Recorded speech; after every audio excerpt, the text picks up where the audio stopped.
안녕하세요. 큐티 가이드 시작하겠습니다. 1번입니다. 예수님을 체포하고자 들고 온 무기는 무엇입니까? 43절 읽겠습니다. 예수께서 말씀하실 때에 곧 12 중 하나인 유다가 왔는데 대제사장들과 서기관들과 장로들에게서 파송된 무리가 검과 몽치를 가지고 그와 함께 하였더라. 검과 몽치네요. 그런데 몽치는 우리가 쓰지 않는 말이죠. 그래서 사전 찾아보니까요. 곤봉이라고 해요. 곤봉. 그리고 세번역 성경은 몽둥이라고 하네요. 오늘 말로 하자면요. 덩치가 큰 어떤 깡패들을 동원했고요. 그 손에 검과 몽둥이를 들려보냈습니다. 그런데 누가 그랬다 그러죠? 대제사장들, 서기관들, 장로들. 로마에게는 꼼짝도 못했으면서 힘이 없는 예수님에게는 깡패들을 동원해서 이렇게 검과 몽둥이를 가지고 예수님을 찾아가게 했던 거예요.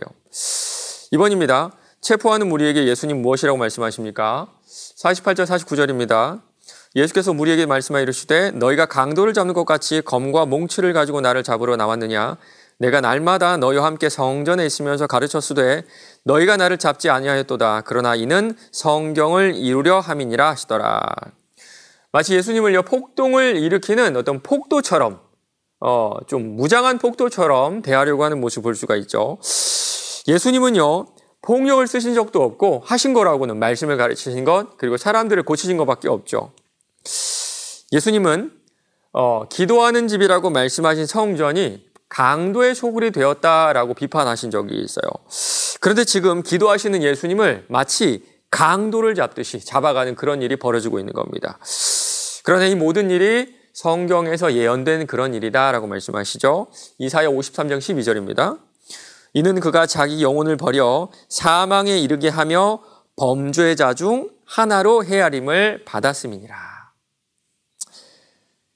3번입니다.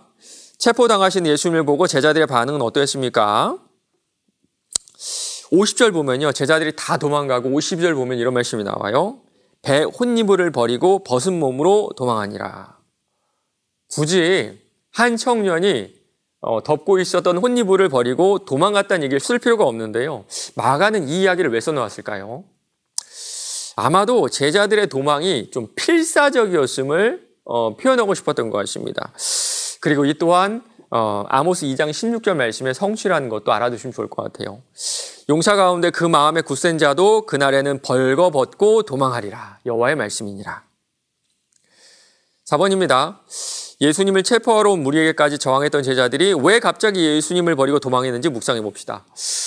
맞아요. 좀 이상하죠. 47절에 보면요. 한 제자가 그러니까 베드로가 예수님을 적극적으로 보호하려는 모습을 볼 수가 있습니다. 예수님의 몸을 만지지도 못하게 칼을 가지고 휘두르는 그런 모습을 볼 수가 있는데요. 갑자기 도망을 치죠. 갑자기. 날마다 주께 오른쪽에 보면 오늘의 묵상 말씀에 이런 이야기가 나옵니다.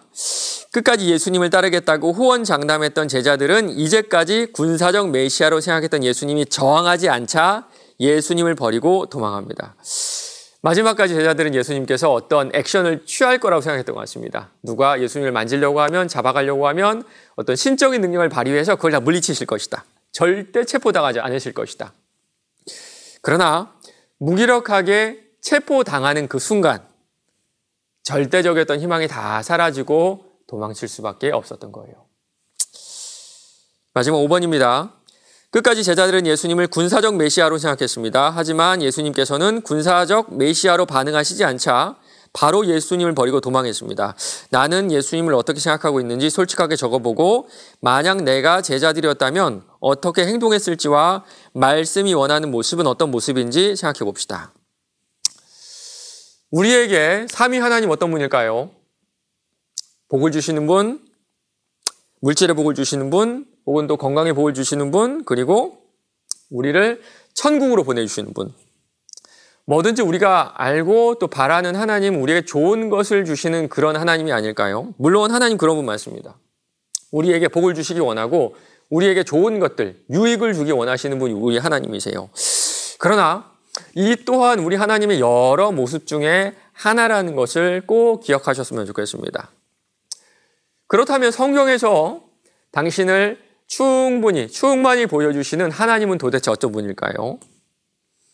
우리의 바람에서도 아니라 우리의 상상 속에서도 아니라 성경에서 자신을 충만히 보여주시는 그 하나님을 우린 알아야 됩니다. 오늘 하루도 그 말씀 가운데에서 충만히 당신을 드러내시는 하나님을 경험하시는 저 여러분 되시기를 간절히 바랍니다.